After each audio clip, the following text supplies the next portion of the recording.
Welcome to another episode of Beyond the Back Four. This weekend, Liverpool put out a statement win. Chelsea won via a little bit of VAR chaos, and Manchester United left it to the last seconds to beat Burnley. Subscribe to Beyond the Back Four, hit like and all that stuff that you're supposed to do, so you make sure you know when we drop a new episode and that you can listen to them all, because they're going to be really good, like this one, which we are recording on deadline day. So Graham is having a very busy day, I imagine. How's it going, Graham? Yes, very busy, very busy. My phone is, I think I'm down to about 30% power, having started at 6 o'clock this morning. Oh, that is early. It also means some of the stuff we'll talk about, maybe it might appear like we're missing stuff, because some things and some deals maybe we won't talk about just in case they don't go through, and it will seem crazy. But like, Isak, we're fairly confident that is happening now, for example. But let's start with Liverpool and Arsenal. The first real title battle of the season, coming 3 games in, is maybe difficult to say that, but they're two teams that everybody would be looking at, especially considering how they finished last season. We'll start, I guess, with the goal. Kieran, just from a fan perspective, what a hit. Like a traction engine. It's textbook. It was an absolutely incredible goal.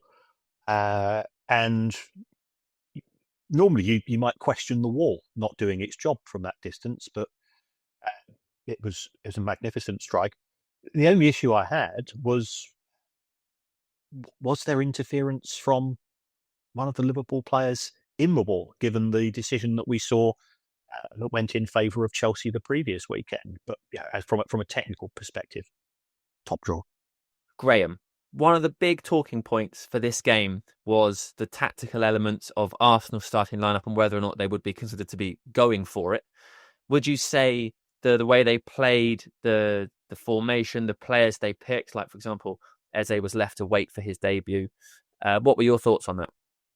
I thought it was interesting. I thought Madueke was a good selection. Martinelli was very interesting. I wasn't quite sure whether he'd done enough to warrant a place in the starting lineup, but I thought it was it showed Arsenal on the front foot. But it's really interesting. I think Arsenal really did enough to get a draw out the game, but I think this Liverpool formation is a real tactical thing where they are still getting used to what they're doing. They're coming across these wins, but this number 10 that they're playing with Wirtz is a real change of system. I don't think people are really picking up on this. It's very different to what they were doing last year, where Szoboszlai was sort of that sort of 10 role, but wasn't quite, especially in this role where Wirtz has got license to be all over the pitch. And I thought he worked tremendously hard. I think it's just staggeringly ominous for the rest of the Premier League that this Liverpool team are getting used to this new system, and yet they're reeling off win after win. Kieran, I mean, this is crazy, but do you think that's it? Are Liverpool going to win the league now? Job done? Well, we saw Paddy Power pay out on Celtic winning the Scottish Premiership 2 or 3 weeks ago. I think if we take a look at the odds today, it's Liverpool's to lose. They're 6 points ahead of Manchester City. Chelsea, I guess, would probably be deemed to be the closest contenders. Arsenal do have an opportunity to put things together. There's no doubt about that. But they've won 3 games without playing well, as Graham was saying. And also they've won 3 games in the last 10 minutes, which is a really useful knack to have. So they're in position without a doubt.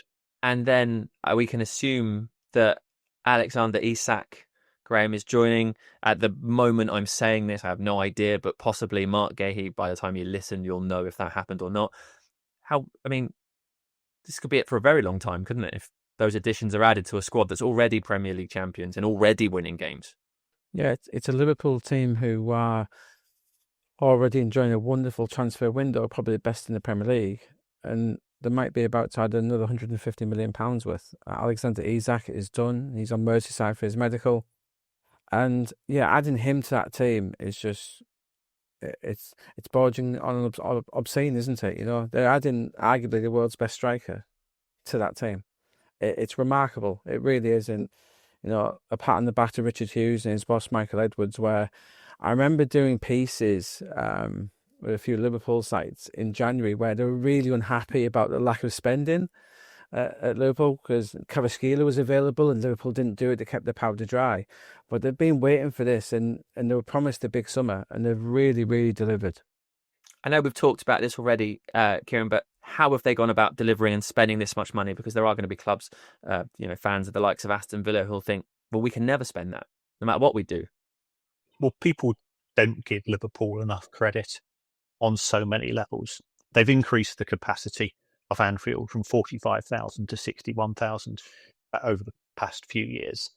All of those additional tickets have gone, rightly or wrongly, to corporates and premium buyers. So their match day income will now be exceeding £100 million, and they've joined that elite club. In terms of their relationship with sponsors, the Standard Chartered deal, I think, is up for renewal in another season, but they are hugely popular in Asia. That's why they go on the pre-season tours there. The deal with Adidas, which kicked in on the 1st of August, that's significantly higher than the exit deal that they had with Nike. So all of these are adding revenues, plus the fact that they won the Premier League last season. They're in the Champions League this season, and a good season in the Champions League. And Liverpool have done their sums more than anybody else. A good season is worth somewhere in the region of 150 to 200 million pounds. And if you win the Champions League, that gives you entry to the Club World Cup. And we saw how lucrative that was for Chelsea. So Liverpool have done their homework. They've been forensic. They've taken the view that with Arne Slot coming into the club 12 months ago, they wanted to give him time to bed down with the players and take time in terms of recruiting to players that will work with his style and will complement the existing squad. In Richard Hughes, they've got somebody who is the nerd's nerd, and I mean that as a nerd myself, as a huge compliment. And he knows exactly what he wants in terms of players who will fit in with the culture. And I think one of the things that they're capable of doing is ignoring the noise. And that's the sign of a good club. You don't see knee-jerk reactions at Anfield. They do what they need to do when they need to do it. And all of the experts on social media are given the short shrift which they deserve. Just to pull us slightly away from the Liverpool-Arsenal game, which we'll come back to because it'd be nice to talk about Gyökeres and Eze. When it comes to Liverpool, and you say they're the best at doing their sums, why are other clubs not able to do similar? If we look at another huge club like Manchester United, where every summer seems like a mad struggle between what they can afford to pay for players, what they can realistically afford to accept to get rid of players. It always seems far more chaotic, and it could be that we're seeing that through the prism of the media lens. But from the inside, do you think it is more chaotic at some clubs? It is, because it comes down to the culture set by, this is me talking as a business school specialist. You look at the culture, which is determined by the people at the very top. FSG know exactly what they want from Liverpool, both good and bad elements. Remember, FSG were behind Super League, they were behind Project Big Picture, they're behind other things which have created friction with sort of the hardcore Liverpool fan base. But from a business point of view, they are completely invested in Moneyball. They're completely invested in the forensic stroke algorithmic approach to player recruitment. And also, nobody gives them credit for their ability to use the exit door as well as Liverpool can. Trent Alexander-Arnold had 2 weeks left on his contract. They managed to sell him for £10 million. Work of genius. Yeah, that's if you look at the sales of Diaz and Nunes, those were, no disrespect, they get into, both of them get into my five-a-side team, but they were squad players at Liverpool, and yet they banked full value from overseas markets, so that they can't do damage to Liverpool in the Premier League. And Liverpool have made huge revenues from it. The sale of Quansah, again, former academy player, pure profit goes into the calculations. And this is the type of thing, because all of the focus tends to be on purchases. Liverpool and some other clubs, to be fair, don't get the credit for their sales. Whereas you look at the inability historically of Manchester United to sell players since Sir Alex left, the likes of Paul Pogba coming and leaving on a free. This is Paul Pogba we're talking about. That's an absolutely crazy thing to take place. So it comes down to the quality of management and management decision making. at those other clubs, the management culture is very significantly different, and they are often a case of being soap operas with a football club attached. Liverpool is not a soap opera. Graham, before we move on, just quickly, can you talk to us about where you think Viktor Gyökeres fits into this Arsenal team? Because he had 17 touches, no shots against Liverpool. He didn't manage a shot against Manchester United on the opening day.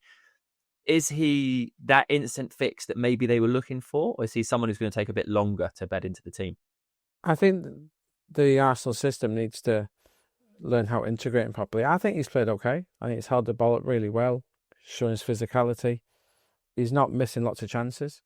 I think, and I wouldn't compare him to, say, like Erasmus Højlund, who, it was just a constant struggle. I think Gyökeres, you can see it, he gets involved, he's trying. His first goal was all about his own work.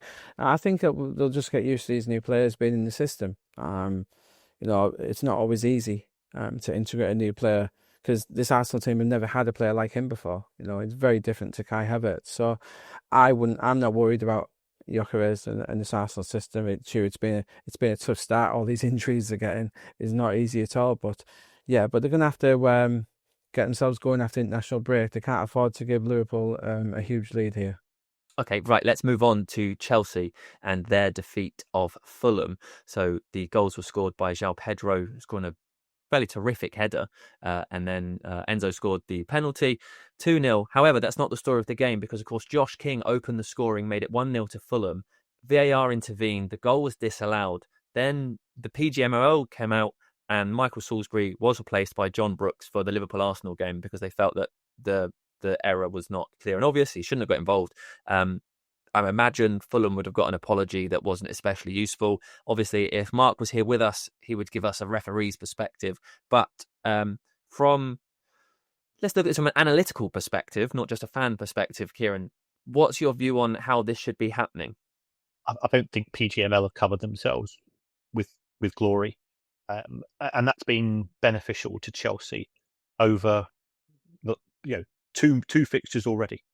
We had the Palace Bowl goal being disallowed for something which was technically, I guess, correct, but there seems to be inconsistent application of that particular rule. And I saw the Josh King goal. It looked okay. The referee thought it looked okay. So I'm more of a cricket fan than a football fan in many respects, and we've always had this concept of umpires call. I think that was a perfect referee's call decision. So it's frustrating. I'm broadly in favour of VAR. I think the pluses outweigh the negatives, but this was getting involved where you don't need to get involved. If I was a Fulham fan or a Palace fan, I'd be feeling very aggrieved. And Chelsea have come out of it with a good start to the season. And João Pedro scoring with 2 headers from corners. I think he didn't win a single header at a corner in 2 years at Brighton. It does look immediately like he's done that thing that Sadio Mane did when he left Southampton and went to Liverpool, is that he's just stepped it up a level, do you think? I thought that, personally, that Chelsea have got a bargain. Having seen João Pedro at his very best, he's a real marauding striker. He can go through the centre, he can drop deep, he can do practically everything with his feet, and also sadly with his elbows. But that's something he has to address. If he can get that part of the devil out of his game, and focus on just being a good player, there's no reason why he can't do spectacularly well for Chelsea. And also, of course, he's got his eye on the summer 2026 World Cup. He wants to be spearheading Brazil's forward line, so he's got a huge incentive to play at the highest level, both the Premier League and the Champions League, over the course of the next 12 months. Graham, can you see a situation where we don't have conversations like this about VAR ever? Because the human error of the referee is replaced by the human error of the VAR, in theory. Possibly if they go to the automated system, for the goal lines and the offside. And then I think there is a case for anything subjective doesn't need to be VAR. What's the point of it if it's purely subjective? I think the black and white decisions should be VAR, etc. Like the like the goal line, which is automated, really. I guess, and I think we'll see in the future, where the referee has the watch for the goal line. I think we'll see that for the offside as well. I think it'll come through on his watch and see if it's offside or not. So I think there may be a scenario where VAR is gone because we advance with the technology that it's through his watch and stuff to the automated stuff, and then the questionable stuff. We have to go with the referee on the pitch. What's the point in going the opinion for someone off the pitch, as we saw in that Chelsea in the Fulham game? It's just you're swapping one person's opinion for another. That's not what VAR was brought in for. And so I do wonder if we see the screen technology. I wouldn't rule it out just in terms of advancement, where we see what can be done on his watch, and so the referee will instantaneously know if someone's offside or not. I think that's coming. And so, yeah, I do see a future where we may see VAR in its current guise disappear. At the end of the episode last week, the pair of you, your hot takes and cold showers came down to whether or not Robert Sanchez would ultimately cost Chelsea the Premier League title. Do you still think that they are maybe the biggest contender based on what we've seen so far this season to Liverpool? Given Manchester City's strange start to the season, where they don't seem to have a pattern, and Pep doesn't seem to have answers. I can't see Manchester City threatening Liverpool. Arsenal, on paper, but are they going to be? Is it going to be the Gyökeres of Brighton or the one that we saw in Portugal? I don't know. So Chelsea would appear to have it. My concern with Chelsea is that who is going to score the goals, other than João Pedro, because Delap, I think, is a different type of player who would sort a different type of setup. Jackson, he might be here, he might not be here. We're not sure whether his head's here either, and that's important. So it's all a bit bizarre. And going back to what I was talking about earlier, I think the culture at Chelsea is a maverick one. I'm not sure it's necessarily football focused. The signing of Alejandro Garnacho sort of adds to that. There's a strange thing where they are replacing, like you look at Noni Madueke leaving, Garnacho coming in, and I'm not saying they're similar players, but they're not wildly dissimilar. And they sort of seem to replace like for like quite often. And is it just for the PSR value? Well, there are PSR benefits for both clubs. Trying to work out what their ultimate aim is at Chelsea. It seems to be we will recruit loads of players and we'll let the manager sort it out as to which ones are good and which ones are not. And yeah, but if you're signing them and you're putting them on 7-year contracts, then it's a very long time to fund the mistakes. And I know certainly Chelsea are briefing that the players who are coming in are on relatively low wages.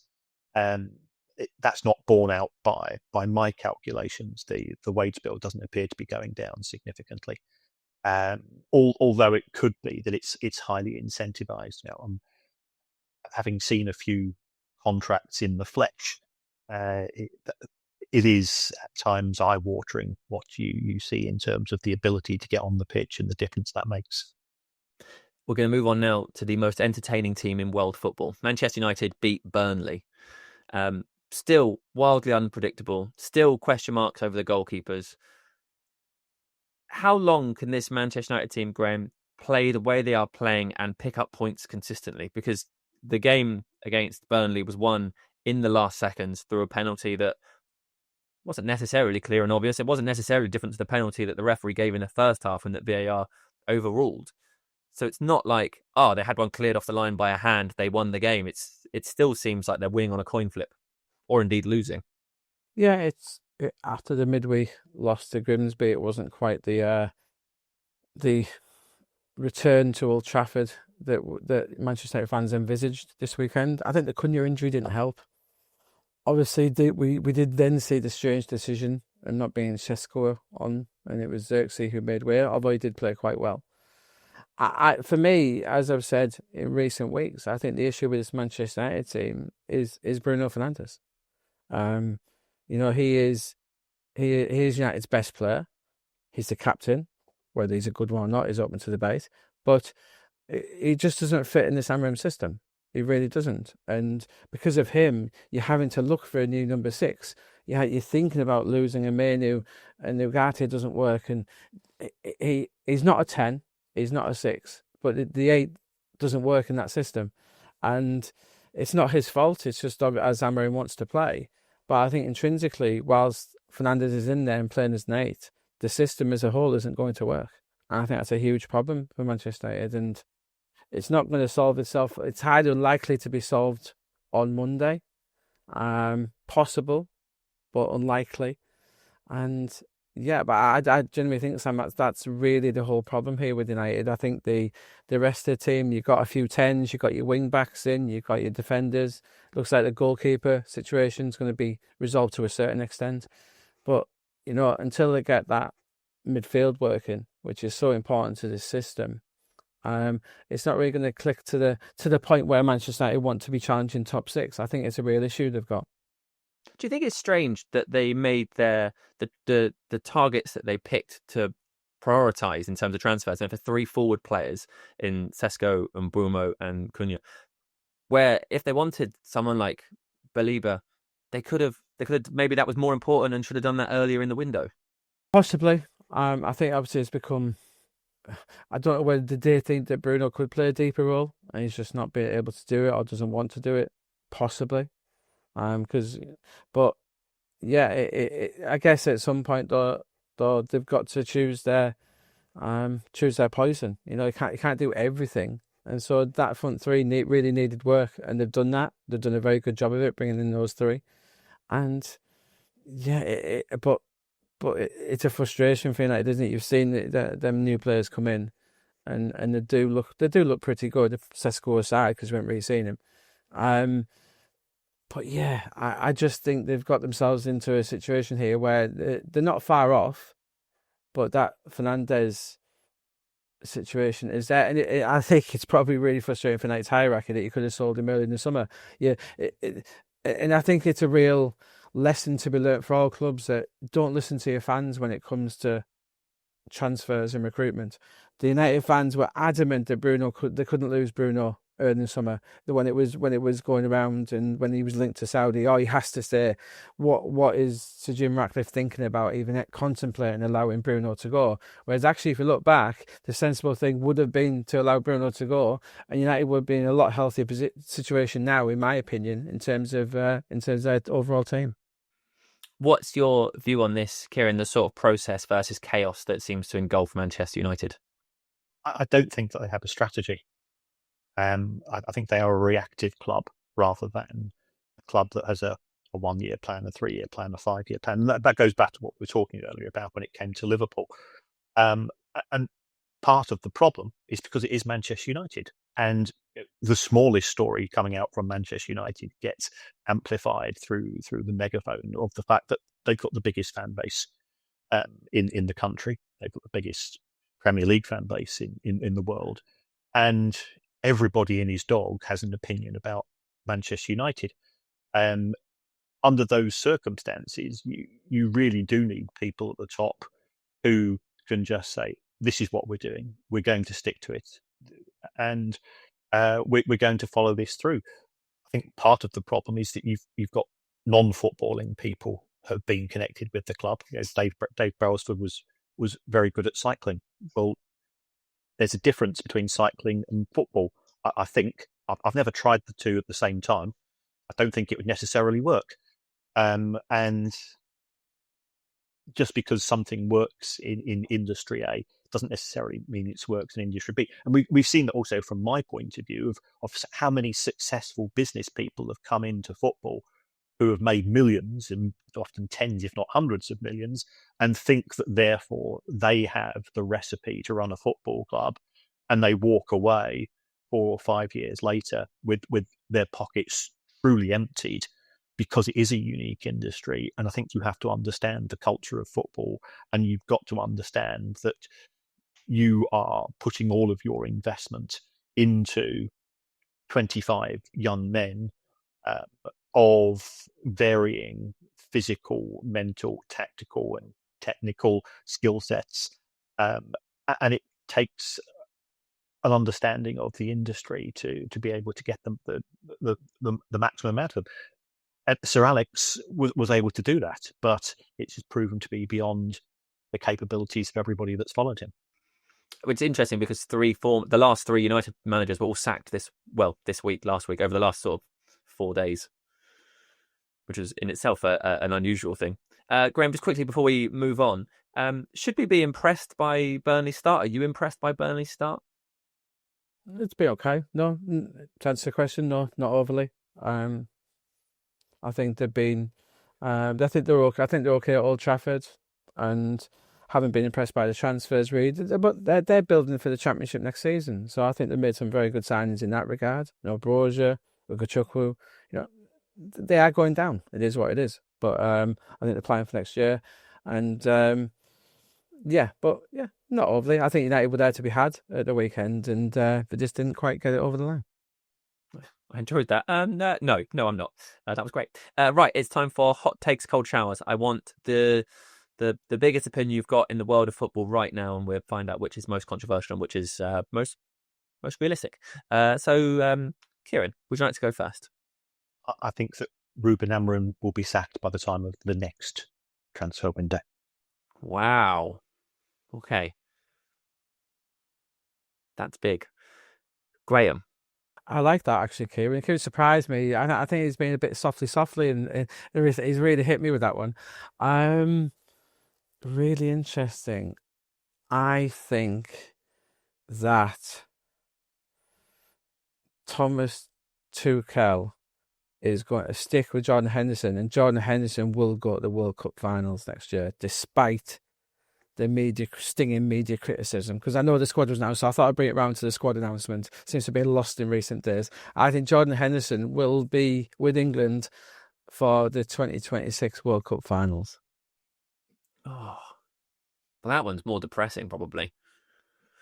Okay, right. Let's poke around a bit. Kieran, tell us why. This is a man who has alluded before to the idea that if things aren't working, if he doesn't believe he can get it done, that he would quit. Do you think it would come to a moment where he doesn't quit and he just gets fired? I don't think he's happy in the job. I think that manifests itself to the squad. He has been backed financially in terms of quantity of money. The comments that he's coming out with are understandable, but I think he's too honest. And if the fans start to get a bit angsty, I get the impression that Ineos will blame everybody and anybody apart from themselves. And the easy thing to do is, when the heat's on the owners, is to sack the manager. Manchester United fans aren't happy with the owners for both on and off the pitch issues. So therefore, being seen to be do something. They say that there's lots of ex-Manchester United managers out there, but even I would be surprised if one of them came back. Yeah. Okay, Graham, why Jordan Henderson? Who's missing out in this scenario? Obviously, I'd like to put forward, I don't think Jordan Henderson should be anywhere near the England squad. This is Thomas Tuchel. Who knows what he's going to think? I think it's a conversation to be had close at the time. I think Thomas Tuchel looks an absolute disaster. I really do. I think his squad they've looked pitiful since the day he came in, and I think it's one of those where he's just going to be obstinate. Sam, he's going to. Every English media outlet is saying you can't take Jordan Henderson, and so I think he'll be sat there saying, "Well, why can't I? I'm England manager, and I'll do what I want to do."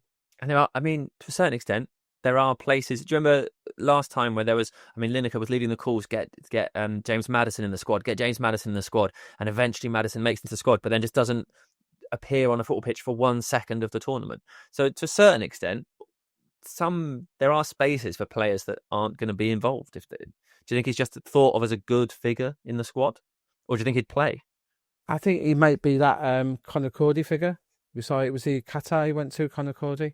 It sounds horrible. It's almost that mascot type figure where they're good for morale, good for the squad. Which there shouldn't be any of those in a World Cup squad. in England squad. Okay, so I suppose because there's no one else here, I'll have to pick between the two.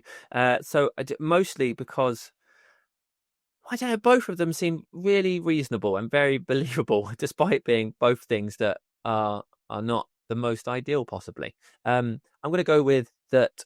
Amorim being sacked by the transfer window is more.